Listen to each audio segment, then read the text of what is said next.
This is the Rebel Author Podcast, where we talk about books, business, and occasionally bad words.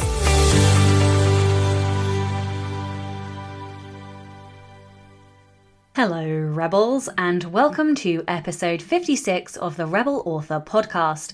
This week, I'm talking to a repeat guest. HB Lyne is back, and we're going to be talking through tips and tricks for how to both set and achieve your writing goals. But first, to last week's question. Last week's question was, do you prefer audio or video, podcasts or YouTube? And I guess I was just interested to see what people had to say. Now, silly on me, posted this really late in the Rebel Authors Facebook group, so I apologise that I've only got a few comments to read out. I know the longer the week goes on, there are more comments, and usually I post it on a Wednesday so that I have maximum comments from everyone. So sorry, I completely forgot and it's been a hard week. Anyway, Julie Westerfield says, I like audio and video both, but they're not opposed for me. I listen to podcasts before going to sleep and to videos whilst I'm working on editing or design. If I really had to choose, I'd pick podcasts because I feel like sound is always better on podcasts than videos. YouTubers, please don't neglect your audio. It's important. I agree. I think I have become very sound sensitive since running a podcast and having to listen to my voice over and over again. I never would have noticed like audio quality changes, but now I am super sensitive to it, so I completely understand. Jasmine Plate says, I like both, but audio is easier to fit into the cracks between activities. Audio feels more intimate to me. Yeah, I agree. I think there is something about having those headphones in your ears, like, I don't know how to describe it, but audio definitely feels intimate to me too, because it's like just you and nobody else can hear what you're hearing. Whereas when you're watching a video, typically, it's on your phone, other people can look over your shoulder. I don't know. I'd be interested to see what other people think about why audio in particular is so intimate. So just a couple of comments this week. Sorry for not posting sooner. I will do better this week. So this week's question is, how do you set, manage, track and record your writing goals? All right, straight into a personal update then this week, because the book recommendation of the week is the NaNoWriMo story bundle. I have mentioned this for the last couple of weeks because it's a really good bundle. There are 17 books and a course as well. The course is worth $150 alone. And if you want the whole kit and caboodle, then you can get all 17 books and the course for just $20. A couple of my books are in there. You've got books from Kevin J. Anderson, from Joanna Penn, from Andrea Pearson, from Sarah Painter, covering topics, all kinds of topics from Writers in Doubt to audio podcasting for authors, to marketing, to descriptions from Brian Meeks, craft topics. So it's absolutely cram-packed full. And yeah, so do yourself a favour and check it out. So in personal update then, I have been working on getting the word out about my course, my first writing craft course, which is the Anatomy of Prose, The Senses. So this looks at writing more sensory descriptions, deepening your characterization, looking at the quality of your prose. So you can go and check that out. It's only $99 at the moment. That is a launch price. It will be going up to $129 at the end of October. So if you're thinking about it, now is the time to do it, because come the 31st, come the 1st of November, it will go up to $129. So yeah, it is $99. Go have a look. And I will leave a link to that in the show notes. One other thing then, before I tell you about my week, I am speaking at the 2021 Sorted conference, which is run and hosted and organised by Janet Murray, who will be on the podcast in a couple of weeks. So the conference is all about looking at planning out your year for next year, looking at your content, looking at your marketing, the big goals and how you can achieve them in your writing and your business. If you are slightly more on the entrepreneurial side, very much interested in business, then this is a conference you do not want to miss. I have been binge listening to Janet's podcast over the last couple of weeks, and it is phenomenal. I can't remember the last time I listened to a podcast with so many tangible takeaway tips. So yeah, highly recommend that. And it's just called The Janet Murray Show. And go check out the conference too, and I'll leave a link to that in the show notes. So in completely personal news and update then, I think I mentioned last week that my son's year group was sent home because somebody got COVID, and we are now, I think, day 9 or 10 or whatever it is. Anyway, the quarantine ends for him at midnight tonight, and so he will be going back to school on Monday, but this was unlike lockdown. So in lockdown, we weren't given any homeschooling stuff, and so we did a bit and then he would play and I got a lot more done. This week the school sent an awful lot of homeschooling stuff because obviously it's term time, and wow, yeah, it's been a week. It's been very hard. I've got very little done, so I'm a bit crammed this weekend. I'm gonna have to try and catch up this weekend, but I am working on my conference session presentation and looking at planning out next year and doing some freelance work. And last but by no means least, next week I will be getting on with the editing of Trey and also Sirens, but I'm starting with Trey and then I will do Sirens afterwards. And I've had a few realizations about that book in particular and the voices of some of the characters. So yeah, I'm looking forward to getting back to that because I want to tweak and edit. I know I've sort of mentioned before that I felt like I couldn't necessarily change anything, but I think I see a way of changing some things that will make me feel a bit better. So yeah, I'm going to do that. Okay, listener rebel of the week this week is Yanni Jade. Yanni says, years ago, while living at home, I worked a permanent, full-time office job. It paid well, it was secure, and I spent over 6 years working there. But I wasn't happy. I was closeted and had responsibilities to my family, paying the bills when my mum moved away, leaving my sister and I with the maintenance, rent and bills for the house. Once Mum decided to return to the house after a year or so, it caused a massive upheaval.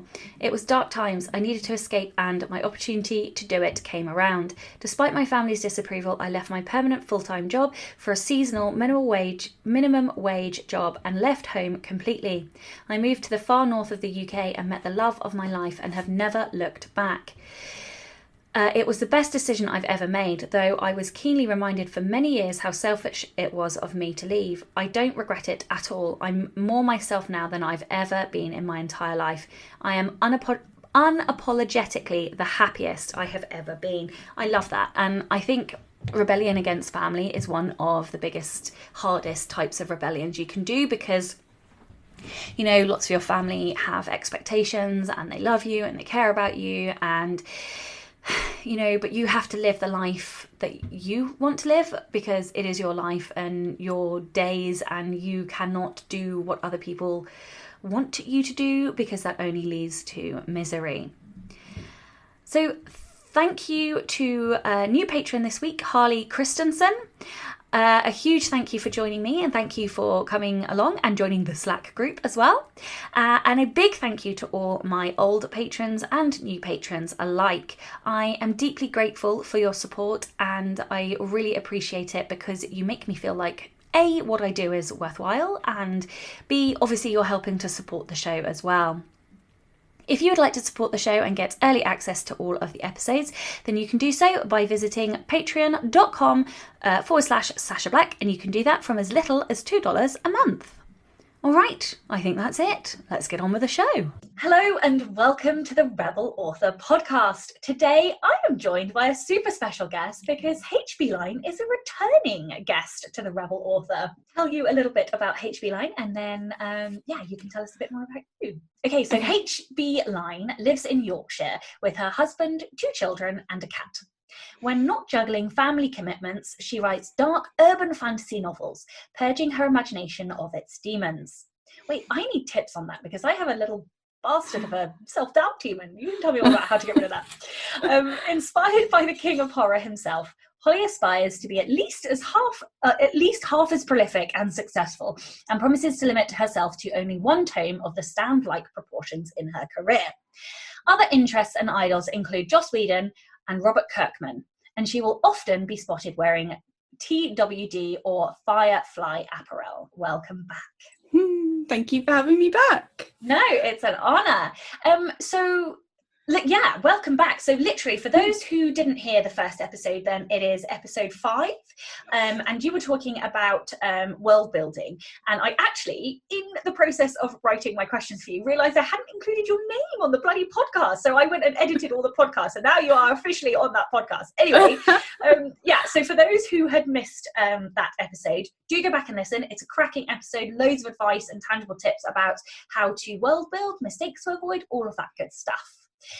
So I think it must have been about a year, because I'm approaching a year on this podcast, and you were one of the first guests. So tell everyone what you've been up to since we last spoke about a year ago.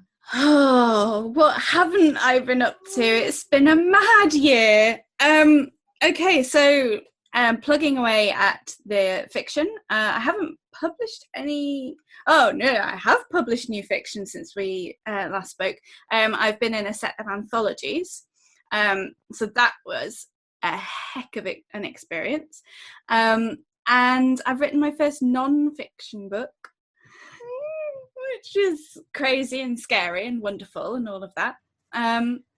So what was the difference? What did you like? How did you find? I know this was completely unplanned, but I'm just being nosy. How did you find the difference between writing fiction and non-fiction? Like, what was your experience with those? Oh, it was so different.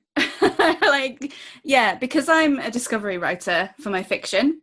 So I just get a spark of an idea and just set off and see what happens. And I couldn't do that for the non-fiction, or I felt I couldn't. I wanted to know, what it was I wanted to say. I wanted to have a plan. I wanted to make sure it all fit together. All the nuts and bolts were coherent and everything. So I really, really planned that fucker. It was just totally different and in every way. And although once I got drafting, the experience of flow was the same. And despite all the planning, as I started writing, I had more ideas and was like, oh, I need to include that and I need to do a chapter on that. And so the plan kept growing as I was drafting it as well. So that was a lot like how my fiction works. So yeah, so different and yet the same. Amazing. And that book that you just wrote, or published I should say now, is what we're here to talk about, which is all about goal setting. So do you want to tell everyone, I guess, the full title, a little bit about the book, and also really importantly why you chose to write that book specifically? So it's goal setting for writers.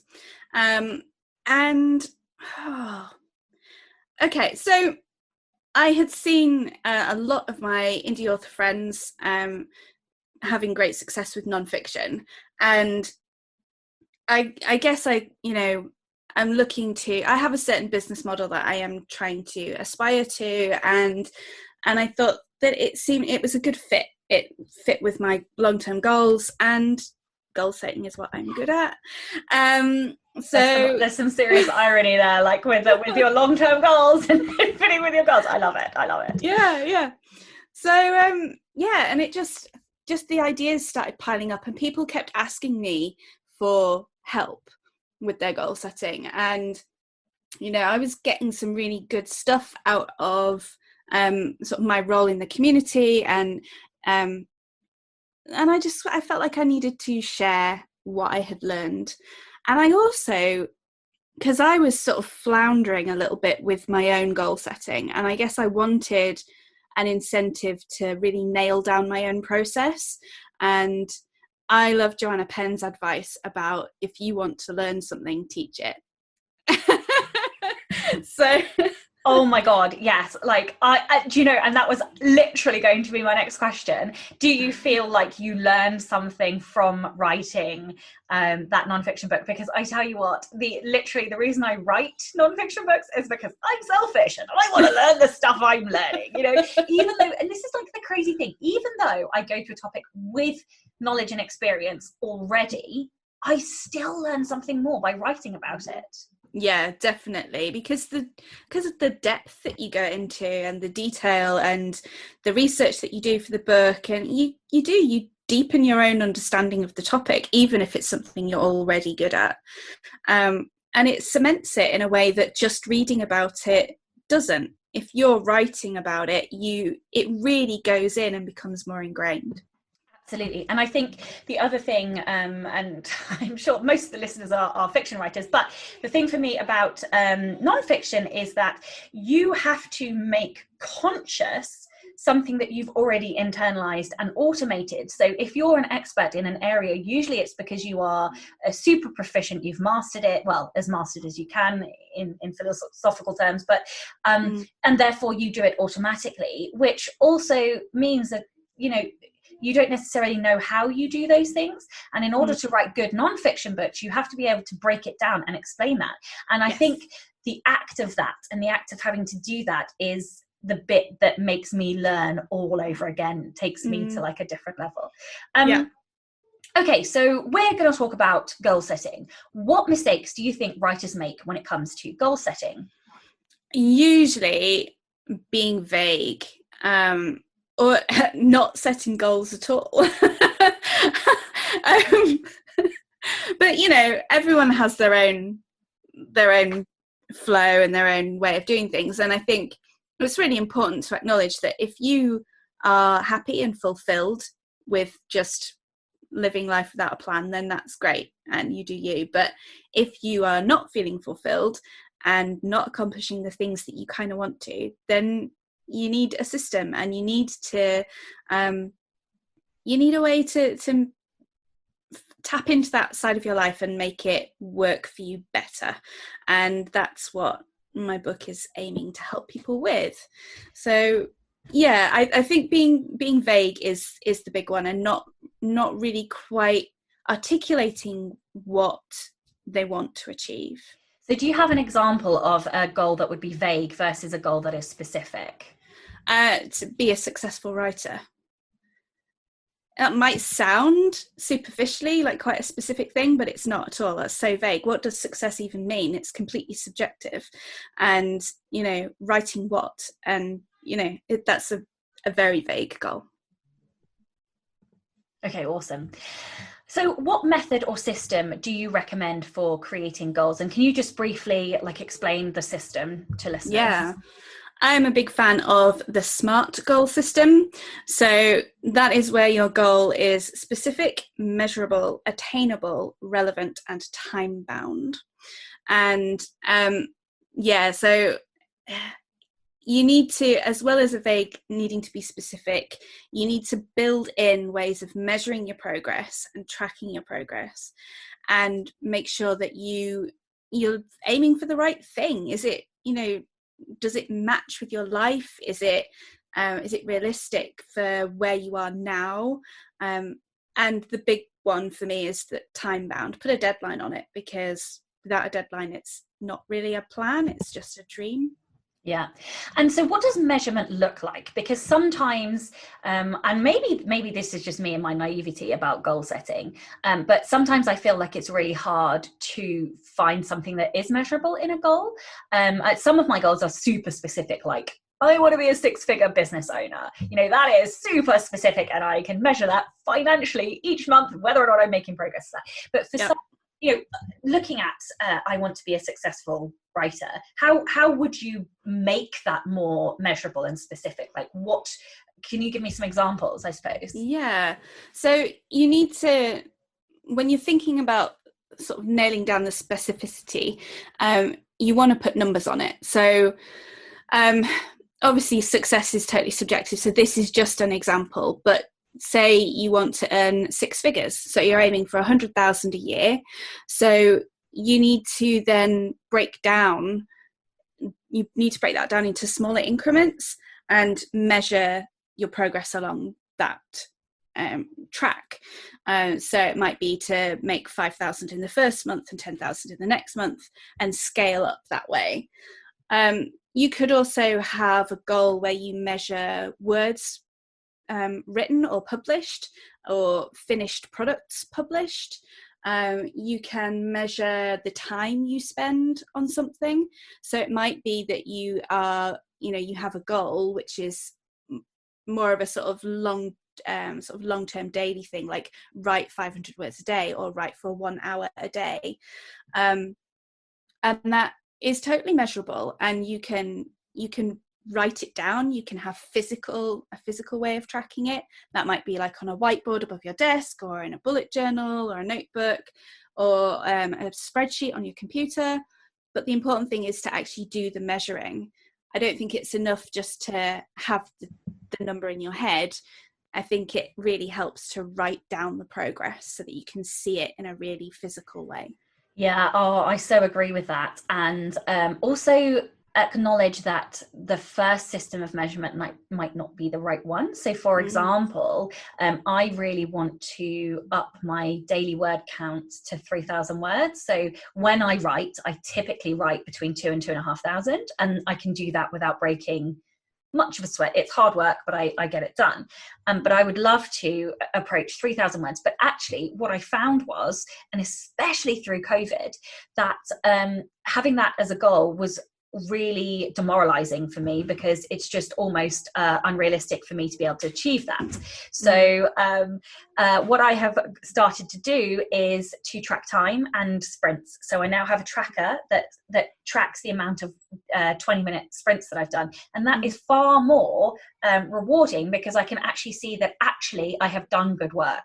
Regardless of the word count, I have done good work. So for anybody who has tried to track and measure and found themselves feeling demoralized, don't be afraid to try something else in terms of measurement.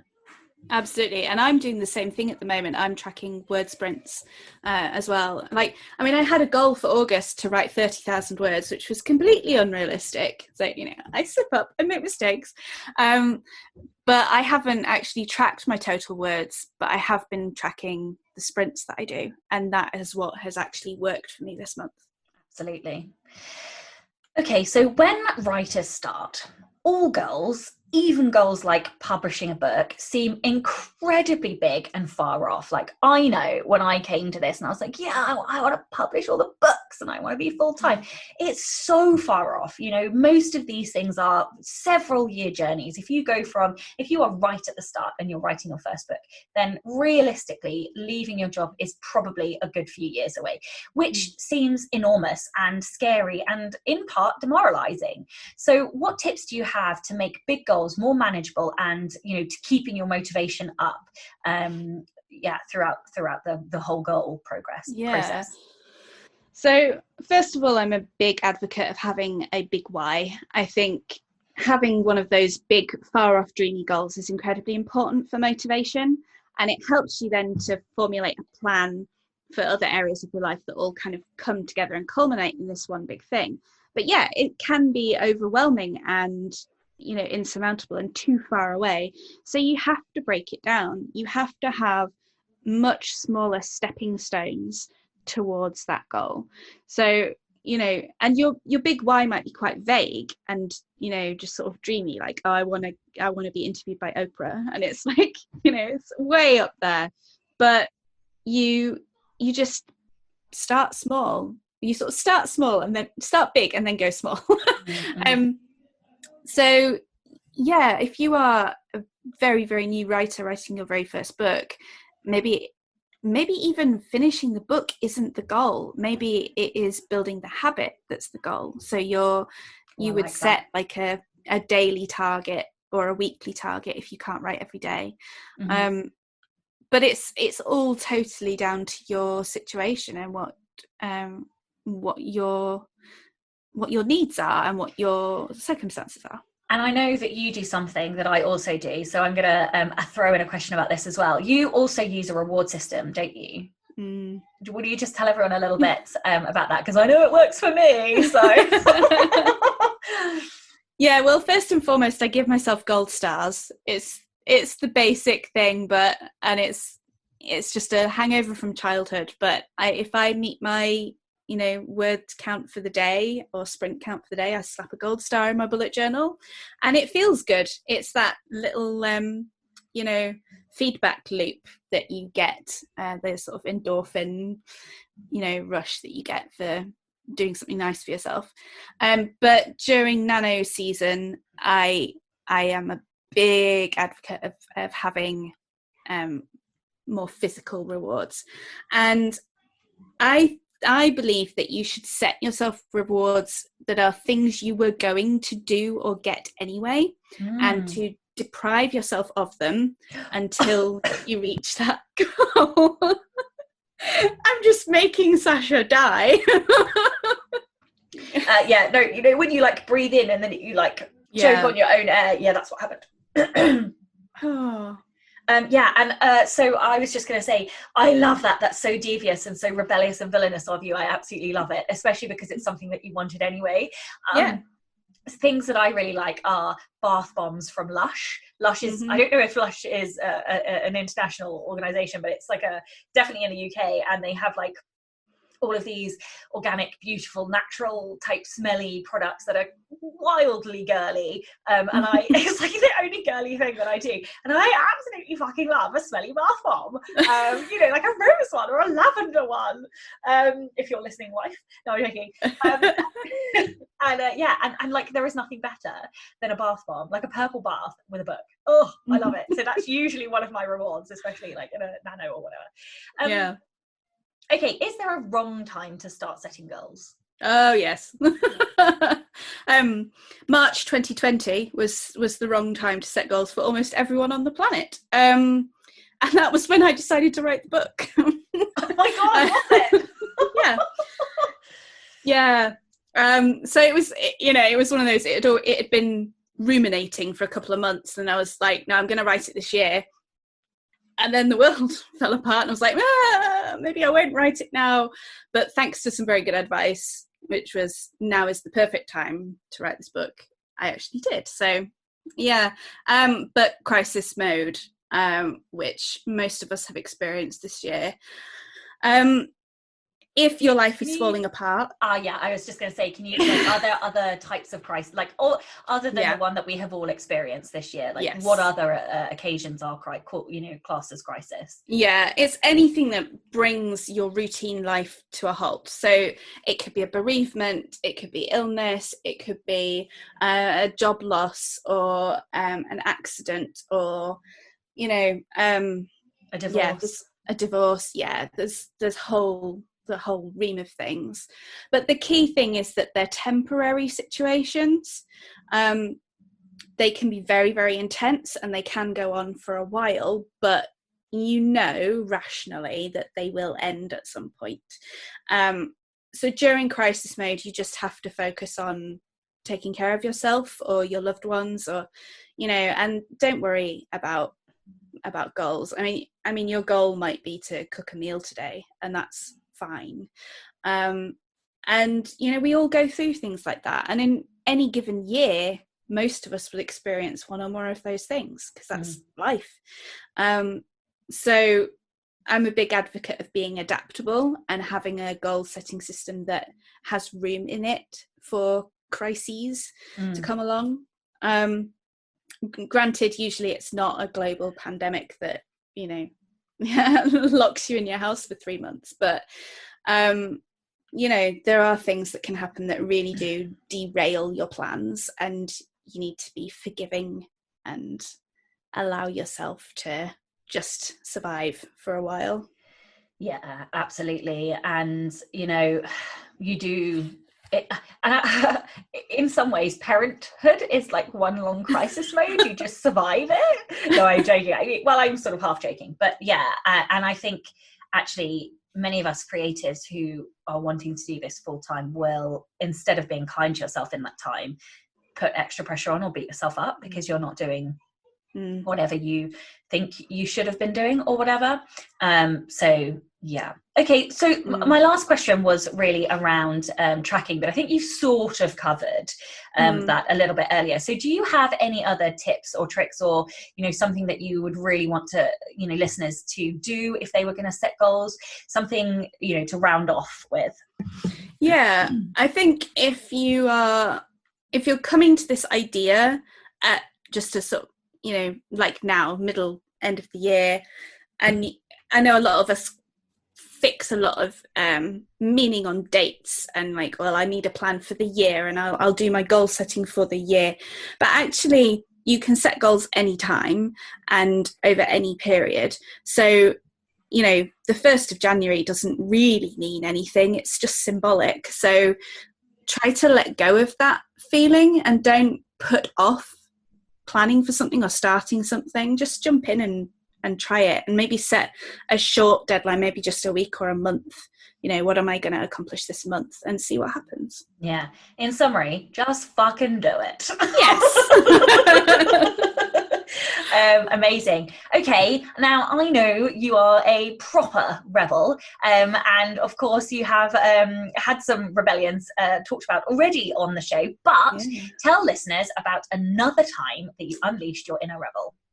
I was racking my brains about this because, I shared my really big one last time I was on the show, and I've emailed a few in. So I was like, what am I going to say?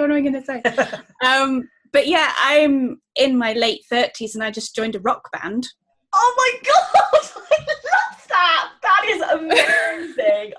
Now you have to cut all your hair off, or are you going to have like headbanging? Are you going to like headbang and like long, like, because some rockers have like really long hair, don't they? Yeah, That's amazing. I love that.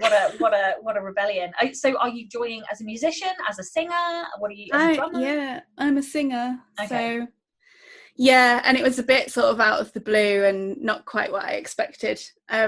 So yeah, it's very exciting. We've had a few rehearsals and hopefully one day gigs will be allowed again and we'll actually get to play. Yeah, and we'll get to visit. Okay, tell listeners where they can find out more about you, your podcasts, and also where they can get your books. So everything's on my website, which is hblyne.com. That's Lyne with a Y, Lyne. And I'm on Instagram at hblyne. That's the social media I'm most active on. I'm the co-host of the Unstoppable Authors podcast, and we have all of our stuff on unstoppableauthors.com. We have a really great Facebook group. And when is this airing? 14th of October. Fine. I'm also one of the co-hosts of the Great Writers Share podcast, and you can find out all about that at on the Instagrams and everything. So yeah. Amazing. Well, thank you very much for your time today. Thank you very much for having me. And thank you also to everybody listening, and of course to the show's patrons. If you would like to get early access to all of the episodes, as well as opportunities and other random goodies, then you can by visiting patreon.com/Sasha Black. I'm Sasha Black. You are listening to HB Lyne, as well as a plethora of noise in the background today. And this was a Rebel Author podcast. Next week, I'm talking to Jeff Elkins, the Dialogue Doctor, all about how to write better dialogue. Don't forget to tune in and subscribe on your podcatcher. And when you have a moment, please leave a review.